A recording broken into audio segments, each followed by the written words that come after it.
2 minutes pour comprendre. Aujourd'hui, on va parler des sushis et je vais en parler avec Pierre Joyot. Pierre Joyot, vous êtes co-auteur de La Nouvelle Révolution alimentaire avec le docteur Cyril Laporte. Quand on mange des sushis, on a l'impression de manger équilibré, de manger plus sain. Est-ce qu'on a raison? On a tort. On a tort, alors on mange un peu plus sainement que si on commandait un burger et des frites, ça c'est sûr. Mais c'est pas forcément équilibré. Parce que si on mange que des sushis, on va se retrouver à surconsommer du riz, accompagné de protéines animales, soit du thon, soit du saumon par exemple. Et c'est à ça qu'il faut faire attention, ce déséquilibre-là. Puisque je le rappelle, il ne faut pas consommer un seul repas sans légumes. Toujours des légumes dans son assiette.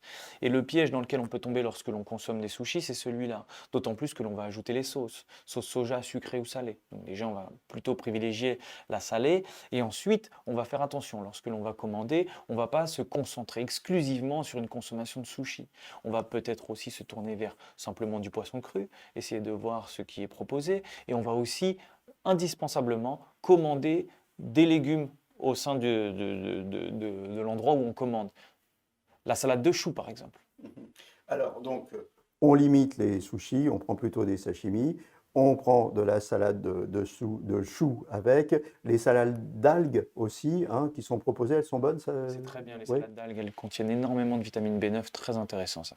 Voilà. Donc, ce qui est important, hein, c'est de se dire que sous le poisson, dans un sushi, il y a du riz, hein, et donc, il ne faut pas oublier qu'en fait, on mange beaucoup plus de riz que de poisson si on prend que des sushis, hein, c'est ça le C'est piège. exactement ça. Et ça crée le déséquilibre parce que pas assez de légumes en plus de tout ça.